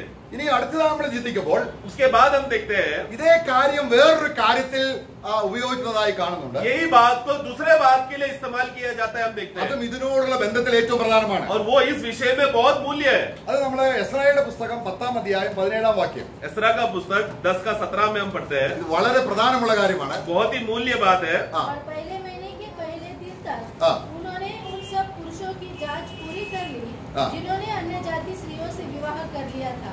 അവരെന്ത് ചെയ്തു? लोगों ने क्या किया था? അവിഹിത ബന്ധം, अनुचित रिश्ता, ഒരു ഇസ്രായേൽ പൗരന് യോഗ്യമല്ലാത്ത എല്ലാ ബന്ധങ്ങളും അവസാനിപ്പിച്ചു. എന്ത് ചെയ്തു എന്നാണ്? मतलब क्या है? एक इस्राएली नागरिक जो कभी भी ऐसा अयोग्य रीति का रिश्ता जो रखना नहीं चाहिए था अन्य जाति के साथ, उस दिन उन लोगों ने उसको खत्म कर दिया, അതിനെ അവസാനിപ്പിച്ചു. उसको खत्म कर दिया। എന്ന് कभी पहले महीने ഈ ക്രിസ്തുവിനെ നമ്മൾ 1-ാം സ്ഥാനം കൊടുക്കുന്നെങ്കിൽ, यानी कि कहने मतलब इस मसीह को अगर हमने सबसे प्रधान स्थान, मुख्य स्थान अगर दे दिया, पहला स्थान दे दिया है, तो ഈ ലോകത്തിൽ നമ്മൾ അവസാനിച്ചു. मतलब क्या? तो ये संसार में हम खत्म हो गए। फिर അതാണ് हम പൗലോസ് नहीं है। പറയുന്നത്, पौलुस ഞാൻ कहता है ക്രിസ്തുവിനോട് കൂടെ मैं मसीह के साथ क्रूस में चढ़ाया जा चुका हूँ। എന്തായി? मैं क्या हो गया? मतलब अब मैं नहीं हूँ, എനിക്കിനി ലോകവുമായി ഒരു ബന്ധമില്ല. मुझे अभी संसार के साथ कोई रिश्ता नहीं है, എനിക്ക് ബന്ധം ആരോടാണ്? क्योंकि मेरा रिश्ता किसके साथ है? अभी Praise the Lord. जो मेरा प्रधान और मुख्य पहला है, हाँ। उसी के साथ मेरा रिश्ता है। അതൊരു സെക്കൻഡറി ആയിട്ട് കാണുന്നെങ്കിൽ उसको अगर ज्यादा दूसरा या तीसरा भाग करके रखा है तो हाँ। पहला स्थान किसी और को, दूसरा स्थान यीशु को दिया है तो, ക്രിസ്തുവിന് ഒന്നാം സ്ഥാനം കൊടുക്കുന്നെങ്കിൽ प्रभु को पहला स्थान दे रहे तो, നമ്മുടെ യോഗ്യമല്ല, അതാണ് കർത്തൃമേശയിൽ യോഗ്യമല്ലാതെ പങ്കെടുക്കുന്നതിനോടുള്ള ബന്ധത്തിൽ കർത്താവ് നിഷ്കർഷത തന്നിട്ടുണ്ട്. इसके लिए हम लोग जब प्रभु को जो पहला स्थान देते हैं समय में, उस स्थान प्रभु का है तो जो चीज अनुचित है, जो चीज अयोग्य है, वो फिर स्थान दिखना नहीं चाहिए। इसलिए मेज में आते समय में प्रभु के शरीर देह के विषय में जो कुछ भी अयोग्य बात है वो सब नहीं होना चाहिए करके वचन प्रभु कहता, हमें कहता है। ഇതിനെയാണ് റെസ്റ്റോറേഷൻ എന്ന് പറയുന്നത്, യഥാസ്ഥാനപ്പെടുക. इसी को उसको पुनर्स्थापित करना करके कहते हैं। അപ്പൊ ഒരു വിശ്വാസിക്ക് എന്ത് ചെയ്യണം? एक विश्वासी को क्या करना पड़ेगा? അവൻ യഥാസ്ഥാനപ്പെടേണ്ടതുണ്ട്. उसको पुनर्स्थापित होना जरूरी है। എന്ന് പറഞ്ഞാൽ എന്താണ്? मतलब क्या है? ലോകത്തിൽ അവന്റെ ബന്ധം അവസാനിപ്പിക്കണം. संसार से उसका रिश्ता को तोड़ना पड़ेगा, अंत करना पड़ेगा। ലോകവുമായി പിന്നെയും നമ്മൾ ബന്ധപ്പെട്ടു പോകുമ്പോൾ अगर संसार के साथ दोबारा रिश्ता अगर हमारा चल रहा है तो ക്രിസ്തു നമുക്ക് കാരണം എനിക്ക് ക്രിസ്തുവിനേക്കാൾ വലുതാരാണ്? तो मसीह मेरा पहला स्थान नहीं है, क्योंकि मसीह से भी ज्यादा स्थान मैंने संसार को दे दिया, पहला स्थान दे दिया। ഇതിനെയാണ് നമ്മൾ വായിക്കുന്നത് റെസ്റ്റോറേഷൻ. इसीलिए पुनर्स्थापित होना जरूरी है। ഒരു ഇസ്രായേലിന് യോഗ്യമല്ലാത്ത എല്ലാത്തിൽ നിന്നും വേർപെട്ട് ദൈവത്തെങ്കിലേക്ക് തിരിയുന്നതിനെയാണ് അവസാനിപ്പിച്ചു അവനെ പഴയ ജീവിതം അവിടെ. तो इसके लिए इस्राएली को यहाँ पर एसरा में वहां पर पुनर्स्थापित करने के लिए वो बोला गया था, जो चीज है परमेश्वर के खिलाफ बात था, वो जो वो नहीं करना चाहिए था, उस चीज को अंत करके वापस आना है। നമ്മൾ അനുഗ്രഹിക്കപ്പെടണ്ടേ? अगर हमें आशीषित होना है कि नहीं? അത് നമ്മൾ അവരെ സ്വീകരിച്ചിട്ട് അപമാനിക്കാനാണെങ്കിൽ, अगर हमने प्रभु को स्वीकार कर उसको अपमान करने के लिए अगर हम प्रभु को स्वीकार रहे तो, കാരണം നമ്മുടെ ദൈവത്തിന്റെ പേര് തീക്ഷ്ണത എന്നാണ്, തീക്ഷ്ണതയുള്ളവനാണ്. क्योंकि हमारा प्रभु का नाम यहोवा परमेश्वर का नाम का खासियत क्या है? वो जलन का परमेश्वर है। കാരണം ഇത്രയും ത്യാഗം ചെയ്താണ് നമ്മളെ സ്നേഹിച്ചത്. क्योंकि उन्होंने बहुत त्याग और अपने आप में बहुत कष्ट सहकर, बहुत वेदना सहकर वो हमें अपनाया है, पाया है। നമ്മളെ വില കൊടുത്തു വാങ്ങി, हमें मूल दाम देकर खरीदा है। എന്നിട്ടും അല്പം പോലും ഒരു പരിഗണന കൊടുക്കാതിരിക്കുന്നെങ്കിൽ യേശു ക്രിസ്തുവിനെ സ്നേഹിക്കാത്തവൻ ശപിക്കപ്പെട്ടവൻ എന്ന ഒരു നിലയിലേക്ക് നമ്മൾ പോകും. കാരണം നമ്മൾ അവനെ സ്വീകരിച്ചത് മാനിക്കാൻ വേണ്ടിയാണ്, പക്ഷെങ്കിൽ നമ്മൾ അവനെ അപമാനിക്കും. तो प्रभु ने जिन लोगों को मूल दाम देकर खरीदा है तो उनका तो हमारा जिम्मेदारी क्या है? प्रभु को वो आदर दे, वो इज्जत दे। परंतु ऐसा अगर नहीं दे रहा है तो जो प्रभु से प्रेम नहीं करता वो श्रापित है। उस रीति का अवस्था में वो पहुंच रहा है। അത് എങ്ങനെ ചെയ്യണം? उसके लिए क्या करना पड़ेगा? The first day of the first month. पहला महीने का पहला दिन। Praise the Lord. मैं നമ്മൾ അങ്ങനെയൊക്കെ ഒന്ന് ക്രമീകരിച്ച് നോക്ക്. हम लोग जरा अपना जीवन का व्यवहार को उस रीति से करके देखो। നമ്മൾ എത്ര അന്തസ്സേറിയ രീതിയിൽ കർത്താവ് നമ്മളെ മാനിക്കുമെന്ന് അറിയാമോ? अपना आदर का रीति से प्रभु हमको आदर करेगा। അവന്റെ ആത്മാവിന്റെ ഫലങ്ങൾ കൊണ്ട് നമ്മൾ നിറയും. उनका आत्मा का फल से हम भर जाएंगे। നമ്മളെ ദൈവമക്കൾ എന്ന് വിളിക്കാൻ ദൈവം ലജ്ജിക്കത്തില്ല. परमेश्वर हमें परमेश्वर के बच्चे करके बोलने के लिए वो कभी लज्जाएगा नहीं। നമ്മൾ എസ്രയുടെ പുസ്തകം 7-9 വാക്യം വീണ്ടും വായിക്കുമ്പോൾ, इसरा का 7 का 9 में हम फिर से पढ़ते हैं। ഒന്നുകൂടെ വായിക്കാം. फिर से पढ़ना। हाँ। के पहले दिन की वह बेबीलोन से चल दिया और उसने परमेश्वर की कृपा दृष्टि उस पर नहीं रही। इस कारण On the first day of the first month they left Babylon. तो पहला महीने का पहला दिन वो लोग ने बाबिलोन के लिए निकल गया। അതെന്താണ് കാണിക്കുന്നത്? बाबिलोन से निकला तो उसका मतलब क्या है? നേരത്തെ നമ്മൾ കണ്ടത് റെസ്റ്റോറേഷൻ ആണ്. पहला हमने देखा था पुनर्स्थापित वहां पर हो रहा था। ഇതെന്താണ്? यहाँ पर क्या है?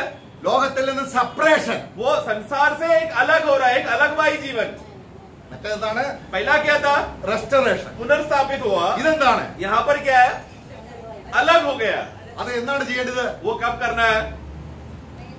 पहले महीने का पहला दिन। കാരണം ദൈവം നമ്മളെ രക്ഷിച്ചത് എവിടുന്നാണ്? क्योंकि प्रभु ने हमको कहां से बचाया? നമ്മൾ ഗലാത്യർ 1:4 വായിക്കാം. गलती 1 का 4 में हम पढ़ते हैं, पढ़ना। हाँ, 1 का 4। उसने अपने आप को हमारे पापों के लिए दे दिया, ताकि हमारे परमेश्वर और पिता की इच्छा के अनुसार हमें इस वर्तमान और बुरे संसार നോക്കുക, ഈ പ്രസന്റ് ഇവിൾ വേൾഡിൽ നിന്ന് इस वर्तमान का बुरा दुनिया, सबसे बुरा दुनिया से हमें बचाया है। എവിടുന്നാണ് രക്ഷിച്ചത്? वो दुष्ट दुनिया से बचाया। ഈ ലോകം ദുഷ്ടമാണ്. ये दुनिया क्या है? वर्तमान का ये दुनिया दुष्ट दुनिया है। പക്ഷേ ലോകത്തിൽ നിന്നാണ് രക്ഷിച്ചത് നമ്മൾ അറിയുന്നില്ല എങ്കിൽ, परंतु अगर हमें इस संसार से हमें बचाया है करके ये बोध ही नहीं है तो നമ്മൾ രക്ഷപ്പെട്ടില്ല. मतलब हम बचे नहीं है। मतलब അപ്പൊ ദുഷ്ടലോകം तो दुष्ट संसार, ഈ ദുഷ്ടലോകത്തെ അനുസരിച്ച് ജീവിച്ചാൽ എന്താ സംഭവിക്കുന്നത്? हम लोग क्या ये दुष्ट संसार के अनुसार जिएंगे तो क्या होगा? കാരണം നമ്മളെ അവൻ രക്ഷിച്ചപ്പോൾ क्योंकि जब उन्होंने हमें बचाया, ദിവ്യ വിളിയാൽ വിളിച്ചു, एक दिव्य बुलावट से बुलाया है, എന്നിട്ട് ദിവ്യ പ്രകൃതിക്ക് നമ്മളെ കൂട്ടുകാരാക്കി और ലോകത്തിൽ हमें നിന്നും. दिव्य स्वभाव के गुण में हम लोग बन जाने के लिए संसार से हमें अलग किया और दिव्य स्वभाव हमको दिया। നമ്മൾ 2 പത്രോസ് 1:3-4 വാക്യങ്ങളിൽ വായിച്ചിട്ടുണ്ട്. दूसरा पत्रोस 1 का 2 और 3 में हम पढ़ते हैं, യേശുക്രിസ്തുവിനെ കർത്താവായി ഹൃദയത്തിൽ സ്ഥാപിച്ചാൽ നിന്റെ ഭക്തിക്കും ജീവനുള്ളതെല്ലാം ദൈവം തരും. अगर അത് വാഗ്ദത്തമാണ്. यीशु मसीह को प्रभु करके तुमने अगर स्वीकारा है तो तुम्हारे जीवन के लिए, भक्ति के लिए जो भी बातें जरूरत है वो तुम्हें समय समय पर देगा। ये प्रभु का वाचा है जो प्रभु ने हमसे मांगा है। Praise the അത് Lord। സത്യമല്ലേ? वो सत्य है ना? അല്ലേ? ദൈവം നിന്നെ വാസ്തവമായി വിളിച്ചുവെങ്കിൽ, अगर प्रभु ने सचमुच तुम्हें बुलाया है तो ദൈവഭക്തിയോടെ ജീവിക്കാൻ ആഗ്രഹിക്കുന്നെങ്കിൽ, और तुम भक्ति पूर्वक जीना चाहते हो तो അവനെ നമുക്ക് നമ്മളെ നമുക്ക് അവൻ തന്നിരിക്കുന്നത് എന്താണ്? इसके लिए उन्होंने क्या दिया है? ഈ ദുഷ്ട ലോകത്തിൽ നിന്ന് രക്ഷപ്പെടാനാണ് വായിക്കുന്നത്. वो क्यों हमें ये दुष्ट संसार നാളെ से, വാക്യം ഒന്ന് വായിക്കാം. उसका 4 पढ़ना, दुष्ट संसार से। हाँ, जिसके द्वारा उसने हमें हेलो। बहुमूल्य और 2 പത്രോസ് 1 दूसरा पत्रोस 1 का 4 पढ़ना ना? हाँ। हाँ, पढ़ो पढ़ो। जिसके द्वारा उसने हमें बहुमूल्य हाँ। और बहुत ही बड़ी प्रतिज्ञा दी है, हाँ। ताकि इसके द्वारा तुम उस सड़ाहट से छुटकर हाँ। जो संसार में बुरी अभिलाषा से होती है, हाँ। ईश्वरीय स्वभाव से ना ईश्वरीय स्वभाव से वो देने के लिए ये दुनिया का सड़ाहट और दुष्ट बातों से हमें निकाला है। അപ്പൊ ലോകത്തിന്റേതായ ആ ദുഷ്ട സ്വഭാവവുമായി ജീവിച്ചാൽ രക്ഷപ്പെട്ടിട്ടില്ല. तो मतलब നമ്മളെ രക്ഷിക്കാൻ വേണ്ടിയാണ്. तो दुनिया का अभी भी वो सड़ाहट और वो दुष्ट स्वभाव में अभी भी हम लोग मिलजुल कर जी रहे हैं तो हाँ। मतलब अभी तक उद्धार नहीं हुआ है, क्योंकि प्रभु ने उद्धार ही क्यों दिया? उससे बाहर निकलने के लिए, उससे छुटकारे के लिए तो हमें उद्धार दिया है।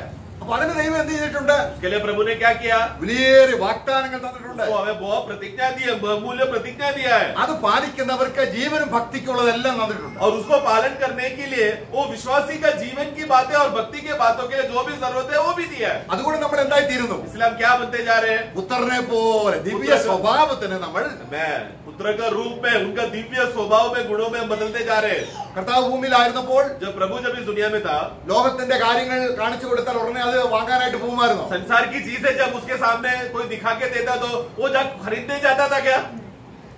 മലമുകളിൽ സാത്താൻ കൊണ്ടുപോയി ഇതെല്ലാം എന്റെയാണ്. पहाड़ के ऊपर जाकर शैतान ने क्या दिखाया? संसार और उसका सारा महिमा और मोह दिखाकर बोला ये सब मेरा है। അപ്പോൾ ലോകത്തിന്റെ മോഹമുള്ളവർ നശിച്ചു പോകും. तो न्याय का दिन क्या होगा? जो संसार और उसके मोह अभिलाषी के पीछे चलने वाले लोग, संसार का न्याय होते समय में वो लोग, मोह करने वाले लोग भी नाश हो जाएंगे। ലോകത്തെയും ലോകത്തിനുള്ളതിനെയും സ്നേഹിക്കരുത്. इसलिए वचन कहते हैं संसार और संसार की चीजों से प्रेम नहीं करना। ജഡമോഹം കൺമോഹം ജീവനത്തിന്റെ പ്രതാപം. आंखों की अभिलाषा, शरीर की अभिलाषा, जीविता का घमंड, അവരിൽ പിതാവിന്റെ സ്നേഹമില്ല. इनके अंदर पिता का प्रेम नहीं है। ഈ പെട്ടകം അവിടെ ഇല്ലെന്ന്. मतलब ये संदूक उसके अंदर नहीं है। പിന്നെ എങ്ങനെ അനുഗ്രഹിക്കുന്നത്? फिर कैसा प्रभु आशीष करेगा? പെട്ടകം ഉള്ളിൽ ഉണ്ടെങ്കിലേ അനുഗ്രഹമുണ്ട്. प्रभु जो जिसके अंदर संदूक है उनको ही आशीष है। നമ്മൾ അനുഗ്രഹത്തിന് വേണ്ടി നമ്മൾ പ്രാർത്ഥിക്കണ്ട. हम लोग आशीष के लिए प्रार्थना करने की जरूरत नहीं है प्रियो। ഈ ഗിത്യനായ മനുഷ്യൻ പ്രാർത്ഥിച്ചോ, ദൈവമേ നിന്റെ പെട്ടകം ഞാൻ സൂക്ഷിക്കുകയാണ്, അതുകൊണ്ട് എന്നെ അനുഗ്രഹിക്കണം എന്ന് ये പ്രാർത്ഥിച്ചോ. गिदोन का ये ओबेद ने उसके घर में संदूक था बोलकर उसने प्रार्थना किया कि प्रभु मैं आपका संदूक को मैं संभालूंगा, देखभाल करूंगा, आप मुझे आशीष करते रहना, ऐसा प्रार्थना किया गया? नहीं किया। അദ്ദേഹം ഭക്തിയോടെ ഒരു പ്രതീക്ഷയില്ല. वो तो भक्ति पूर्वक जी रहा था, उसने कोई उपेक्षा करके रखा नहीं, उम्मीद करके रखा नहीं कुछ मिलेगा करके। പക്ഷേ ദൈവത്തിന്റെ നീതിയാണ്, परंतु परमेश्वर धर्मी है। തന്റെ പുത്രനെ മാനിക്കുന്നവരെ മാനിക്കണം. जो उसका पुत्र को आदर करेगा परमेश्वर उसका आदर और सम्मान करेगा। ഇത് നമ്മൾ എന്ത് ചെയ്യണം? इसके लिए हमें क्या करना है? നമ്മുടെ കാര്യങ്ങളെല്ലാം സാധിച്ചിട്ട് പിന്നെ കർത്താവിനെ സേവിക്കാന്ന് വെച്ചാൽ ഒന്നാം ദിവസം, ഒന്നാം മാസത്തിൽ ഒന്നാം ദിവസം തന്നെ അത് ചെയ്യണം. मतलब मेरा सब काम मुझे सब सेटल करने दो, सारा कर्ज वर्ज सब निपटा के जो भी खर्चा है वो सब पूरा करने दो, फिर महीने का आखिरी दिन चलो प्रभु के लिए आता हो। वैसा नहीं है प्रियो, पहला महीने का पहला दिन ही हमें प्रभु के लिए अलग होना है। വളരെ സീരിയസ് ആണ്. ये बहुत ही गंभीर बात है। നമുക്കറിയാം ആഹാൻ, പഴയ നിയമത്തിലെ യോശുവയുടെ പുസ്തകം 7-ാം അധ്യായത്തിൽ योशुआ का पुस्तक 7वां अध्याय में आहान करके व्यक्ति को हम जानते हैं। അദ്ദേഹം മിസ്രൈമിൽ നിന്ന് രക്ഷപ്പെട്ടു പോകുന്ന ആളാണ്. वो मिस्र से बचकर बाहर निकला था। പക്ഷെങ്കില് ഹായ് പട്ടണത്തില് തോറ്റുപോയി. पर हाई नगर में आकर वो हार गया. നമ്മൾ അതിന്റെ 7-ാം അധ്യായത്തിൽ 21-ാം വാക്യം വളരെ രസകരമായ കാര്യം അവിടെ കാണുന്നത്. 7 का 21 पढ़ते समय में वहाँ पर अद्भुत रीति से बातें लिखा है. वहाँ पर യോശുവ പറയുകയാണ്, മോനെ നീ പറ, നീ എന്ത് തെറ്റ് ചെയ്തു എന്ന് പറ. योशुआ उसको बोलता है कि बता तूने क्या गलती किया है. ആദ്യം തന്നെ പറഞ്ഞു ഹായ് പട്ടണത്തിൽ പ്രവേശിക്കുകയാണ്, എരിഹോ പട്ടണത്തിൽ പ്രവേശിക്കുകയാണ്, അവിടെ വിഗ്രഹാർപ്പിതമായിട്ട് ഒന്നും എടുക്കരുത്. वहाँ पर पहले ही उन लोगों को चेतावनी दिया गया था, जब तुम लोग उस नगर में तुम लोग तोड़कर यरीहो में तुम लोग जाते समय में उधर का कोई भी वस्तुओं को तुम लोग लेना नहीं, मूर्ति पूजा का कोई भी चीजें नहीं लेना, उधर का चीजों को तुम लोग मन नहीं लगाना करके पहले ही चेतावनी दिया था. ലോകത്തെ സ്നേഹിക്കരുത് പറയുമ്പോൾ ചിലർക്ക് സന്തോഷം, ലോകത്തെ സ്നേഹിച്ചു കളയാം. കാരണം ദൈവം എന്ത് പറഞ്ഞോ അത് ലംഘിക്കാൻ ഒരു പ്രവണത നമുക്കുണ്ട്. तो संसार से प्रेम नहीं करो करके जब प्रभु बोलते समय में कुछ लोगों को क्या उतावला होता है, एक बार प्रेम करके देख लेते, क्योंकि वचन बोलते समय में उसको तोड़ने का ही सबसे पहला ख्याल मनुष्य का मन में आता है. യോശുവ 7:21 വായിച്ചു നോക്കിയേ. योशुआ 7 का 21 पढ़ना. जब गिलबोआ देश शिनार देश का एक सुंदर ओढ़ना हाँ. और 200 शेकेल चांदी और 50 शेकेल सोने की एक ईंट बिकी पड़ी, हाँ. तब मैंने उनका लालच करके നോക്കുക. रख लिया. हाँ. वे मेरे डेर के बस बस बस बस बस. അവിടെ നോക്കുക, ഞാൻ നോക്കിയപ്പോൾ जब मैंने उसको देखा लालच आ गया. എന്ത് പറ്റി? लालच आ गया. ഒരു ബാബിലോണിയ മേലങ്കി एक अच्छा एक बाबिलोन का वस्त्र അല്ലേ? है ना? എന്താണ് അത് കാണിക്കുന്നത്? वो क्या दिखाता है? എന്താ മേലങ്കി? मतलब वस्त्र क्या दिखाता है? ഞാൻ ലോകത്തിൽ അല്ലെങ്കിൽ ഒരു പ്രഭുവാണ്, ഞാൻ മാന്യനാണ് എന്ന് കാണിക്കുന്നതാണ് അന്നത്തെ കാലത്തെ മേലങ്കി. तो मतलब बाबिलोन का ये वस्त्र का खासियत क्या था? उस दिन में मैं बहुत बड़ा धनवान, बहुत ही इज्जतदार, समाज में बहुत बड़ा आदमी हूँ, वो दिखाता है वो बाबिलोनिया वस्त्र അല്ലേ? उस दिन में. ആ, അപ്പൊ അത് സിനാർ ദേശത്തെയാണ്. ചില ട്രാൻസ്ലേഷൻ വായിക്കുന്നത് സിനാർ ദേശത്തെ. कुछ भाषा में भाषांतर ऐसे कि सिनार देश का वस्त्र है करके. സിനാർ എവിടുത്തെ അടിസ്ഥാനമാണ്? सिनार कहाँ का नींव है? സാത്താൻ ഇരിപ്പിടമാണ്. शैतान का घर है वो. അപ്പൊ സാത്താൻ കൊടുക്കുന്ന ഗ്ലോറി അണിയാൻ ആഗ്രഹിച്ചു. मतलब इसने क्या किया आकान ने? शैतान जो महिमा, गौरव और इज्जत और आदर वो पहनकर इज्जतदार होने के लिए इच्छा रखा. എന്നിട്ട് അത് എവിടെ കുഴിച്ചിട്ടു? और फिर उसको कहाँ छुपा के रखा? अपने ही डेरा, എന്റെ വീടിന്റെ നടുവിൽ. मेरे ही घर के बीच में. അല്ലേ? मतलब उसके ही तंबू में, मतलब वो तंबू उसका घर है. उसका तंबू में कौन रहना चाहिए था? ഓബേദെദോം എന്ത് ചെയ്തു? ओबेद ने क्या किया? संदूक रखा. अपने घर में संदूक रखा. लेकिन ये इस्राएली होकर भी ആ, അദ്ദേഹം പ്രമാണമില്ലാത്തവനാണ്. बोला ओबेद तो उसके पास प्रभु का वाचा नहीं है. അവന് ദൈവത്തെ കുറിച്ച് കേട്ടിട്ടേ ഇല്ല. यहोवा परमेश्वर कौन है वो नहीं जानता. പക്ഷെ ഒരു അവസരം കിട്ടിയപ്പോൾ നല്ലതുപോലെ ഉപയോഗിച്ചു. और अब एक मौका उसको यहोवा का सेवा करने का मौका मिला, तुरंत उसका उसने लाभ उठाया ओबेद ने. എന്നാൽ ആഖാൻ അങ്ങനെയല്ല. आखान ऐसा नहीं था. അവന് അടിമ ജോലി ചെയ്തവനാണ്. याखान कौन है? वो एक समय में मजदूरी का काम करता था मिस्र देश में. ഫറവോന്റെ അടിമയായിരുന്നു. फरोन का अधीन में मजदूरी करता था. ദൈവം അവനെ വീണ്ടെടുത്ത് കൊണ്ടുവരികയാണ്. परमेश्वर ने उसको छुटकारा देकर बाहर निकाला ഏറ്റവും നല്ല കനാൻ ദേശത്തേക്കാണ് और കൊണ്ടുവന്നത്. सबसे उत्तम कनान देश उसको देने वाला था. പക്ഷേ അവൻ വഴിക്ക് വെച്ച് എന്ത് ചെയ്തു? लेकिन रास्ते में क्या हो गया? लालच किया. ഞാൻ അത്ര ചെറിയ ആളൊന്നും അല്ല, मैं कोई छोटा आदमी नहीं हूँ, എനിക്കൊരു മേലങ്കി വേണം. मुझे एक वस्त्र चाहिए. പിന്നെ എന്ത് ചെയ്തു? उसने क्या किया? പിന്നെ 200 ശേക്കല് സ്വർണം, और 200 शेकल सोना चांदी 50 ശേക്കലുള്ള ഒരു സ്വർണത്തിന്റെ ദണ്ട്. और 50 शेकल का एक ईंट लिया. ഞാൻ മോഹിച്ചു. मैंने लालच किया. എന്നിട്ട് എന്ത് ചെയ്തു? और क्या किया? എന്റെ ഹൃദയത്തിന്റെ നടുക്ക്, मेरे हृदय में बीच में ക്രിസ്തു ഇരിക്കേണ്ട സ്ഥാനത്ത് जहाँ पर मसीह बैठना चाहिए था, मैंने उसको छुपा दिया. അപ്പൊ ഇങ്ങനെയുള്ള കാര്യങ്ങൾ तो ये सब प्रकार की बातें നമ്മളിൽ ഉണ്ടാകാം. हमारे अंदर हो सकता है. ഇത് എപ്പോൾ മാറ്റിക്കളയണം? इसलिए कभी हटाना है उसे पहला महीने का मतलब पहले ही दिन से हटा देना, आखिरी दिन के लिए इंतजार नहीं करना. നമ്മള് കർത്താവ് ലോത്തിന്റെ ഭാര്യയെ ഓർക്കാനായിട്ട് പ്രത്യേകം പറഞ്ഞിട്ടുണ്ട്. प्रभु ने हमें लूत का पत्नी को याद करो करके खास रीति से उठाकर बोला है प्रभु ने. ആരെങ്കിലും ലോകത്തെയും കൊണ്ട് തന്നെ രക്ഷിക്കാൻ ഇച്ഛിച്ചാൽ അവൻ നഷ്ടമായി പോകും. जो कोई भी दुनिया को लेकर मैं दुनिया में बच सकता हूँ, सुरक्षित रह सकता हूँ, हिफाजत हूँ, ऐसा दुनिया को ही अपना शरण स्थान बना दिया तो वो एक बहुत बड़ा फंदे में फंसेगा करके प्रभु कहता है. അപ്പൊ നമ്മൾ എന്തെല്ലാം കണ്ടു? ഒന്നാം ദിവസം അല്ലെങ്കിൽ ഒരു മാസത്തിലെ ആദ്യത്തെ ദിവസം എന്തെല്ലാം ചെയ്യണം? तो हम लोग पहले महीने का पहला दिन क्या क्या करना है हमें? पहला हमने देखा पुनर्स्थापित होना है। അല്ല കുഞ്ഞാടിനെ അറക്കണം. सबसे पहला हमें क्या करना है? मेमना को वध करना है। രണ്ടാമത് दूसरा हमने देखा റെസ്റ്റോറേഷൻ, पुनर्स्थापित करना है। മൂന്നാമത് तीसरा हम देखा സെപ്പറേഷൻ, अलग होना है। ഇനി നമ്മൾ കാണാൻ പോവുകയാണ് अभी हम देखने जा रहे हैं കോൺസിക്രേഷൻ, സമർപ്പണം. സമർപ്പണം. ഈ കാര്യങ്ങൾ ചെയ്യാതെ ഒരാൾ സമർപ്പിച്ചാൽ ദൈവം സ്വീകരിക്കില്ല. मतलब पहले 3 बातें कह रहे बगैर वो डायरेक्टली अगर समर्पण करने जाएगा तो प्रभु ऐसा समर्पण नहीं स्वीकारेगा। നമ്മള് 2 ദിനവൃത്താന്തം 29:17. दूसरा इतिहास 29 का 17। दूसरा इतिहास 2 क्रॉनिकल्स 29:17। पहले महीने के पहले दिन को उन्होंने पवित्र करने का काम आरंभ किया। നോക്കുക ഇവിടെ കോൺസിക്രേഷൻ എന്നാണ് അവിടെ വരേണ്ടത്. एक्चुअली समर्पण करके शब्द आना चाहिए। അവിടെ നമ്മൾ എന്താ കണ്ടത്? എപ്പോഴാണ് സമർപ്പിക്കേണ്ടത്? कब हमें समर्पण करना है? കുഞ്ഞാടിനെ അറുക്കാതെ, मतलब मेमने को वध ही नहीं किया अभी तक, പാപക്ഷമ കിട്ടാതെ, यानी कि पाप क्षमा मिला नहीं, റെസ്റ്റോറേഷൻ ഇല്ലാതെ, पुनर्स्थापित नहीं हुआ പിന്നെ സെപ്പറേഷൻ ഇല്ലാതെ और अलगवाई नहीं हुआ, നമ്മൾ സമർപ്പിച്ചാൽ हम लोग समर्पण करेंगे तो क्या फायदा है? അപ്പൊ സമർപ്പണം എവിടെയാണ് വരുന്നത്? तो समर्पण किस बात पर है? അതുകൊണ്ടാണ് ഞാൻ മരിച്ചു, इसलिए मैं मरा, ലോകവുമായുള്ള ബന്ധം അവസാനിപ്പിച്ചു. संसार से मेरा रिश्ता हट गया, खत्म हो गया। റോമലേഖനം 6:13 വായിക്കുകയാണ്, रोमियो 6 का 13 में हम पढ़ते हैं, ക്രിസ്തുവിനോട് കൂടെ മരിച്ചിട്ട് मसीह के साथ मरकर പിന്നെ നമ്മൾ എന്ത് ചെയ്യണം? फिर हमें क्या करना है? ഉയർത്തെഴുന്നേറ്റവരായി സമർപ്പിക്കണം. हम लोग मतलब फिर जी उठकर समर्पण करना है। 6 का 13 पढ़े। और न अपने अंगों को अधर्म के हथियार होने के लिए पाप को सौंपो, पर अपने आप को मरे हुए में से जी उठा और हुआ जानकर परमेश्वर को सौंपो। देखो कभी सौंपना है, मरकर जी उठने के बाद सौंपना है। എന്ന് പറഞ്ഞു ഇനി ഞാൻ ലോകത്തിനല്ല, मतलब अभी मैं संसार के लिए नहीं हूँ, ഞാൻ ക്രിസ്തുവിനെ മരിച്ചു, क्योंकि मैं मसीह के साथ मर चुका हूँ ഉയർത്തെഴുന്നേറ്റു. और फिर पुनरुद्धार हुआ। എന്തിനാണ്? ലോകത്തെ സ്നേഹിക്കാനാണോ? वापस संसार को सेवा करने क्या, प्रेम करने क्या? नहीं, प्रभु को सौंपो। അപ്പൊ അത് എന്ത് ചെയ്യണം? वो कब करना है? पहला महीने, हाँ मतलब पहला महीने का पहला दिन, पहले ही वो पहला, ये सब पहले में ही करने वाला बात है, शुरुआत में करने वाला बात है हम कह रहे हैं।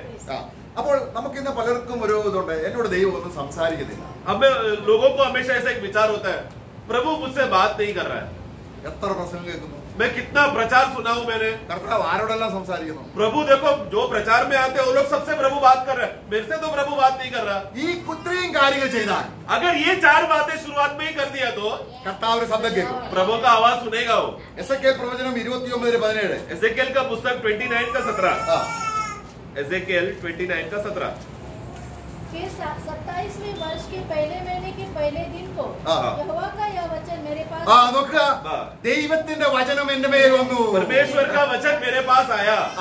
എന്താ ദൈവം സംസാരിക്കാത്തത്? प्रभु क्यों बात नहीं कर रहा है? ദൈവം സംസാരിക്കാന്ന് പറഞ്ഞാൽ നമ്മുടെ ചെവിയിൽ ഇങ്ങനെ പറയല്ല. तो प्रभु बात कर रहा है मतलब हमारे कान में आकर बात कर रहा है, वो अर्थ में नहीं है। വചനം വായിക്കുമ്പോൾ നമ്മുടെ ഉള്ളിലൂടെ സംസാരിക്കും. मतलब वचन जब हम पढ़ते समय में ये वचन हमसे बात करता है। എന്തുകൊണ്ടാണ് കർത്താവ് സംസാരിക്കാത്തത്? प्रभु हमसे क्यों बात नहीं कर रहा?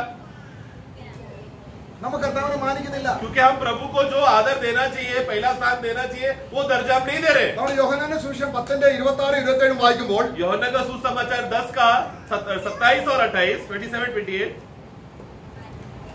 मेरी भेड़ें मेरा शब्द सुनती है, हाँ। मैं उन्हें जानता हूँ और वे मेरे पीछे पीछे चलती है। നോക്കുക, എന്റെ ആടുകൾ मेरे भेड़ मेरा आवाज सुनता है।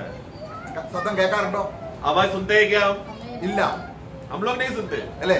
ചിലര് ശരിക്കും കേൾക്കുന്നുണ്ട്, പക്ഷേ कुछ लोग सुन रहे हैं, പക്ഷെങ്കിൽ ഈ പടികൾ നമ്മളെ ശരിക്കും കർത്താവിനെ മാനിക്കാൻ തുടങ്ങിയാൽ, परंतु वो पड़ाव जो पड़ाव में जिस रीति से हमें जाना चाहिए वो पहला महीने का पहला दिन से ही अगर हम लोग करने शुरू किया तो വചനം വായിക്കുന്നതിന് ഒന്നാം സ്ഥാനം കൊടുക്കണം. वचन पढ़ने के लिए पहला स्थान देना है। നമ്മള് സിനിമയും കണ്ട് ടിവിയും കണ്ട് ന്യൂസും എല്ലാം കണ്ട് അവസാന സമയം ഉണ്ടെങ്കിൽ ബൈബിൾ വായിക്കാതിരുന്നാൽ हम लोग सिनेमा देख रहे हैं, न्यूज़पेपर पढ़ रहे हैं, बाकी सब बातें देख रहे हैं, फिर टाइम मिला तो बाइबल पढ़ेंगे, ऐसा है तो നമ്മൾ എഴുന്നേറ്റല്ല ഉടനെ मतलब उठते ही കർത്താവേ हे प्रभु നീ എനിക്ക് വേണ്ടി മരിച്ചു, आप मेरे लिए मरा, എനിക്ക് എന്തെങ്കിലും സെപ്പറേറ്റ് ആണെന്ന് നീ എനിക്ക് കാണിച്ചു തരണം. इसलिए प्रभु आज मुझे कुछ बातों से अलगवाय होना है तो मुझे बताओ. നിനക്ക് തടസ്സമൊന്നുമില്ലെങ്കിൽ अगर मेरे अंदर कुछ भी रुकावट नहीं है तो നീ എനിക്ക് വചനം നൽകണം. आप मुझे वचन देना. അല്പസമയം ഒന്ന് പ്രാർത്ഥിച്ചിട്ട് വചനം വായിച്ചു നോക്കിയേ. थोड़ा देर प्रार्थना करके फिर वचन पढ़ के देखो. ചില കാര്യങ്ങൾ ഒളിഞ്ഞിരിക്കുന്നത് കർത്താവ് കാണിച്ചു തരും. कुछ बातें जो छुपा हुआ रहेगा वो प्रभु प्रकट करके देगा. ചില കാര്യങ്ങൾ നേരെയാക്കേണ്ടത് കാണിച്ചു തരും. कुछ बातें टेढ़ा रहेगा उसको सीधा करने प्रभु बोलेगा. ഇത് അപ്പനും മോനും തമ്മിലൊരു ബന്ധമാണ്. मतलब ये पिता और पुत्र का रिश्ता है, ये कांटेक्ट. അതെ, മനുഷ്യൻ അപ്പം കൊണ്ട് മാത്രമല്ല ദൈവത്തിന്റെ വായിൽ കൂടെ വരുന്ന സകല വചനം കൊണ്ട് ജീവിക്കുകയാണ്. इसलिए मनुष्य केवल रोटी से नहीं जीता, लेकिन पिता के मुंह से आया हुआ हर एक वचन से वो जी रहा है. ഞാൻ നിന്റെ വചനം കണ്ടെത്തി ഭക്ഷിച്ചിരിക്കുന്നു. मैं तेरा- അതെന്റെ ഹൃദയത്തിന് ആനന്ദവും സന്തോഷവുമാണ്. मैंने तेरा वचन को खोजा, उसको पाया और मैंने खा लिया और वो मेरे जीवन का आनंद का कारण बन गया. ഇത്രയും കാര്യങ്ങൾ നമ്മൾ ചെയ്യുമ്പോൾ ये पढ़ा, इतने सारे बातें करने के बाद ഇനിയും അടുത്തത് എന്താണെന്ന് അറിയാമോ? आज फिर आगे क्या है प्रियो? നമ്മളെ തേജസ് കൊണ്ട് നിറയ്ക്കാൻ. वो हमें महिमा से भर रहा है. നമുക്ക് उसके बांधने का काम हो गया, हाँ। अभी महिमा में प्रकट करेगा. അതെവിടെ എഴുതിയിരിക്കുന്നത്? कहाँ लिखा है? നമുക്ക് നോക്കാം. പുറപ്പാട് പുസ്തകം 40 അധ്യായം 1-ാം വാക്യം വായിക്കുമ്പോൾ निर्गमन का पुस्तक एक्सोडस 40 का 1. അവിടെ കർത്താവ് മോശയോട് സംസാരിക്കുകയാണ്. ആ, उसका 40 का 1 पढ़ना. वहाँ पर यहोवा परमेश्वर मूसा से बात करता है. हाँ। मूसा से कहा, हाँ।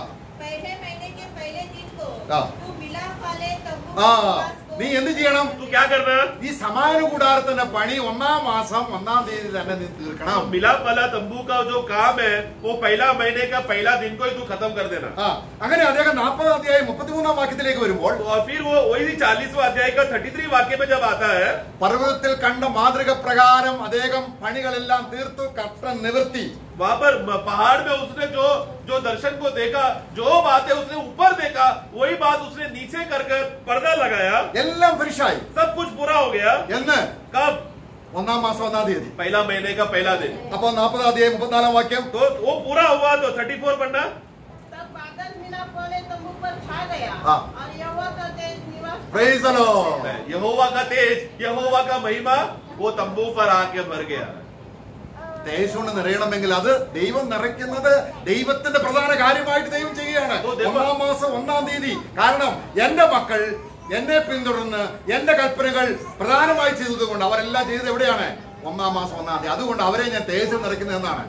तो ये प्रभु का जरूरत है, ये प्रभु का इच्छा और आग्रह है कि वो कर रहा है कि मैं मेरा बच्चों को पहला महीने का पहला दिन ही महिमा से भर दूंगा. क्यों? क्योंकि वो लोग ने पहले दिन से ही वो लोग ने क्या किया? प्रभु को समर्पण किया. सब बातें पहले दिन मेरे बच्चों ने जो किया है, इसलिए प्रभु ही वही उत्तेजना से क्या बोल रहा है? मैं वो पहला दिन ही उनको महिमा से भर दूंगा. ഇനി അങ്ങനെയുള്ളവരെ इस प्रकार के लोग जो ये सारा पड़ाव पार हो एक एक बातें कर कर और महिमा से प्रभु का महिमा उनके ऊपर मंडरा रहा है, ऐसे लोगों के ऊपर അവരെ കുറിച്ചുള്ള ദൈവത്തിന്റെ പണി കഴിഞ്ഞു. मतलब ऐसे लोगों के विषय में प्रभु का काम पूरा हो गया उनके ऊपर. ഇനി അവരെ ദൈവം ഒരു പുതിയ മില്ലേനിയത്തിൽ കൊണ്ടുവരികയാണ്. പുതിയ ഇറ അല്ലെങ്കിൽ പുതിയ ലോകത്തിലേക്ക് കൊണ്ടുവരികയാണ്. ऐसे लोगों को प्रभु एक नया युग में, एक नया जगह पर, नया जहाँ पर नया सब कुछ नया रहेगा, ऐसे एक नया युग में लेकर आएगा. അത് നമ്മളെ കാണുന്നത് वो हम देखते हैं നോഹയുടെ പെട്ടകത്തോടുള്ള ബന്ധത്തിലാണ്. नोहा का जो जहाज के विषय में हम पढ़ते हैं. നോഹ പെട്ടകത്തിൽ ഇരിക്കുകയാണ് नूह वहाँ पर जहाज के अंदर बैठा है, അല്ലെ? है ना? അപ്പോൾ എന്താ സംഭവിച്ചത്? तब क्या हुआ? ഭൂമിയിൽ ന്യായവിധി. पूरा दुनिया में क्या है? न्याय है. ഇനി നോഹ പെട്ടകത്തിൽ നിന്ന് ഇറങ്ങി വരുമ്പോൾ ലോകം എങ്ങനെയുള്ളതാണ്? तो अभी नूह जब उस जहाज से बाहर निकलेगा तो वो दुनिया कैसा रहेगा? വേറെ മനുഷ്യരാരും ഇല്ല, वहाँ पर कोई भी मनुष्य जात नहीं है, ഒരു ജീവികളുമില്ല, कोई भी जीवी नहीं है, ഒരു പുതിയ വസന്തം, बल्कि एक नया निवास करने का स्थान, ഒരു പുതിയ ലോകം. एक नया दुनिया. നമ്മളെ ജനസിസ് 8-ാം അധ്യായം 13-ാം വാക്യം വായിക്കുമ്പോൾ उत्पत्ति का पुस्तक 8 का 13 जब हम पढ़ते हैं, नूह की आयु के 601 वर्ष के पहले महीने के पहले दिन हाँ। जल पृथ्वी पर से सूख गया. हाँ। तब नूह ने നോക്കുക, നോഹ തന്റെ പെട്ടകത്തിന്റെ കവറക മാറ്റി. नूह ने क्या आगे बढ़ना? नूह ने क्या किया? छत खोलकर क्या देखा? हाँ देखो, नूह ने अपना जो उसका जहाज का जो छत था उसको मतलब हटा, उसको क्योंकि जहाज पूरा ढका हुआ था, वो ढक्कन को उसने उसको खोला और क्या देखा? और ये कब कर रहा है? पहले महीने का पहला दिन. അവരൊരു പുതിയ സ്ഥലത്തേക്ക് വന്നിരിക്കുകയാണ്. वो एक नया दुनिया को देख रहा है. നമ്മളും പുതിയ ആകാശവും പുതിയ ഭൂമിയുമാകുന്ന പുതിയ മില്ലേനിയത്തിൽ വരുമ്പോൾ നമ്മൾ ആരാണ്? ഇതേ കാര്യങ്ങൾ ഇവിടെ പോയവരാണ്. प्रिय, उसी रीति से हम लोग भी जब नया आकाश नया दुनिया में जब हम लोग प्रवेश करेंगे, उस 1000 साल जब प्रभु के साथ रहेंगे, हम लोग की खासियत क्या रहेगा? ये सब पड़ाव हम लोग पार करके आया रहेगा. जैसा न्यू न्याय से बचकर बाहर निकलकर नया दुनिया देखा, उसी रीति से हम भी न्याय से पार होकर प्रभु के साथ एक नया दुनिया देख रहे हैं. ഇപ്പോഴത്തെ ശരീരമല്ല, तभी ये शरीर नहीं रहेगा. ഇപ്പൊ നമ്മൾ പ്രായമായി പല്ല് 1-2 ഉള്ളൂ. अभी हम लोग क्या हो गया? बूढ़े हो गए, मुश्किल से 1-2 दांत ही बचा है. നമ്മുടെ ശരീരം മുഴുവൻ ചുളുങ്ങിയിരിക്കുക. हमारा शरीर पूरा झुर्रिया से भरा हुआ है. നമ്മൾ പ്രായം കൊണ്ട് കൂനി. हम लोग बूढ़ा होकर झुकते जा रहे हैं हम लोग. എന്നാൽ പുതിയ യുഗത്തിൽ നമ്മൾ ആരാണ്? लेकिन नया युग में क्या रहेगा प्रियो? Praise the Lord. Praise the Lord. കാര്യം അവർ ആരാണ്? क्योंकि वो लोग कौन रहने वाले? मैं. ദൈവത്തെ അവന്റെ ഹൃദയത്തിന്റെ നടുക്ക് സൂക്ഷിച്ചവരായി. ये लोग वो लोग थे जिन्होंने परमेश्वर को हमेशा केंद्र रखा, हमेशा अपना दिल के बीच में रखा, हमेशा पहला स्थान दिया. നമ്മള് വേദപുസ്തകത്തിൽ പറയുന്ന ഈ 1-ാം മാസത്തിലെ 1-ാം ദിവസത്തിന്റെ ഗൗരവം മനസ്സിലായി കാണുമെന്ന് വിശ്വസിക്കുന്നു. इसलिए मैं विश्वास करता हूँ, वचन में जहाँ पर भी लिखा है पहला महीने का पहला दिन, उसको वचन में जिस मूल्यता में लिखा गया है, उसी मूल्यता में आप लोग समझे करके मैं विश्वास करता हूँ. കർത്താവ് നമ്മെ സഹായിക്കും. प्रभु हम सबको सहायता करें.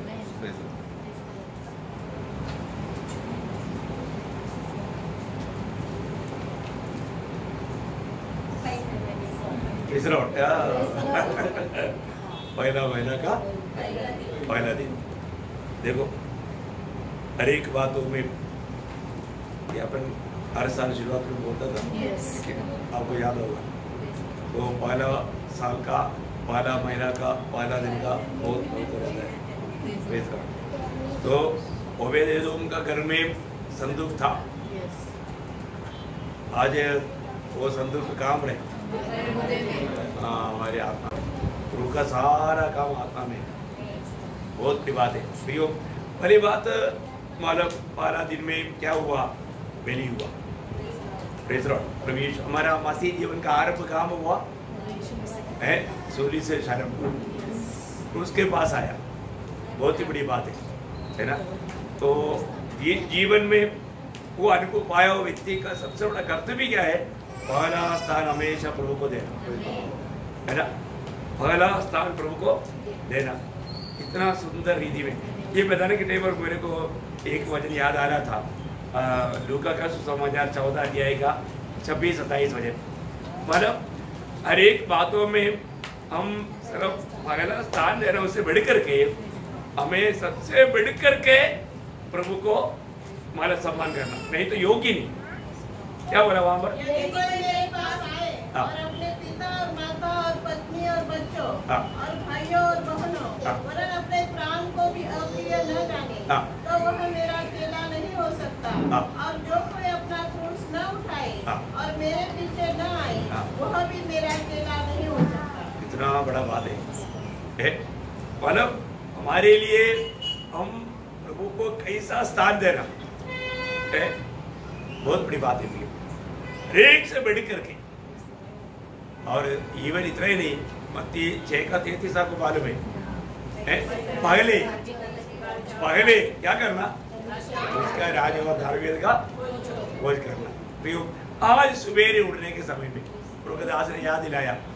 हम लोग क्या करता? सारे काम खत्म होने के बाद में आज बाइबल पर नहीं पढ़ा, चलो पढ़ लेते हैं, नींद में पड़ेगा. इतना दुखदायक बात है. प्रभु को हमारे जीवन में हर एक बातों में पहला स्थान दे करके जीने वाले लोग काम मिलेगा, विजयी होकर के प्रभु के साथ मिलेगा. तो बहुत बड़ी बात है. आज हमारे जीवन में प्रभु को हम कैसा स्थान देता है? प्रभु को हम प्रथम स्थान देता है कि नहीं? रोज देना है ना. प्रभु ने हम लोग एक बात जानना, उधार पाए हुआ अनेक लोग ये जानना है कि मैं मेरा नहीं, मैं प्रभु का बन गया. आप सोचो आपका जीवन में प्रभु है कि नहीं, है ना. उधार पाए हुआ सबके साथ. वो एक पड़ोसियों में 1:27 आपको मालूम है, महिमा का आशा. वो एक वेद रूप में लिखा. वहां पर क्या लिखा? जिस पर परमेश्वर ने प्रकट करना चाहा कि उन्हें ज्ञात हो कि अन्य जातों में उस भेद की महिमा का मूल्य क्या है. वो भेद की महिमा का मूल्य क्या है? और वह यह है हाँ. कि मसीह जो महिमा की आशा हाँ। तुम में रहता है। कितने लोग विश्वास करते हैं आज का दिन में प्रभु मेरे साथ है, ये विश्वास से कितने लोग काम किया? प्रभु मेरे साथ है करके जान करके जीवन बिताया। अभी यहाँ पर बैठने के टाइम पर कितने लोग विश्वास करता है प्रभु हमारे बीच में है ना। शायद हमें पूर्ण रूप में देखने वाला, जांचने वाला प्रभु की उपस्थिति में मैं हूँ, वो बातों को भी बहुत लोग नहीं जानते। जानना कितना जरूरी बात है ना। वो हमें देखते रहता है ना। अपने जीवन में हमेशा प्रथम स्थान हम प्रभु को देना। हर दिन सुबह उठ करके सबसे पहले, मैं आपको कई बार बताया, प्रभु को देखने के अलावा किसी को नहीं देखना, प्रभु को सुनने से पहले और किसी को सुनना नहीं है, और प्रभु को खाने से पहले कुछ खाना नहीं, प्रभु को पीने से पहले कुछ पीना नहीं। Praise Lord. हर एक बातों में प्रभु को प्रथम स्थान देना चाहिए। मैं आपको बोलता हूँ, मुझे प्यास भी लगता है ना, सवेरे मैं उठ करके जब तक मैं वचन पढ़ करके प्रभु को नहीं पिएगा तब तक मैं पानी नहीं पीता। मेरे को कई बार मेरा ही जीवन में परीक्षा आया, बहुत प्यास लग रहा था, लेकिन मैंने बोला नहीं, पहले वचन पिएगा, प्रभु का ये जीवन जल पिएगा, इसके बाद में पिएगा, बाद में ही पिएगा। Praise Lord. हम लोग जब एक अच्छा ऐसा निर्णय लेना, कई बार लोग निर्णय लेने के लिए भी डरता है, लेकिन हमें निर्णय लिया है तो उसको पूरा करने की जिम्मेवारी भी है। ऐसे भी नहीं एक टोटल करियर में लिया है ना। कितना बड़ी बात है। यीशु मसीह को हमने क्या माना? प्रभु माना। अभी भी प्रभु है कि नहीं? हम प्रभुता नहीं दिया। आज भी बहुत लोगों के जीवन में क्या है? यीशु मसीह को प्रभुता नहीं। तो मैं प्रभु को धन्यवाद देता हूँ। प्रभु ने आज भी सुंदर रीति में बहुत गहराई से प्रभु का वचन हमारे तक पहुंचाने में प्रभु के दासों को उन्होंने इस्तेमाल किया। प्रभु धन्यवाद देता है। जरूर सुना हुआ वचन हमारे जीवन में अमल करते हुए आने वाले दिनों में प्रभु का उस ज्ञान का सुगंध फैला कर प्रभु का महिमा करके जीने के लिए प्रभु सबको सहायता करे। प्रभु को महिमा मिले। आमीन।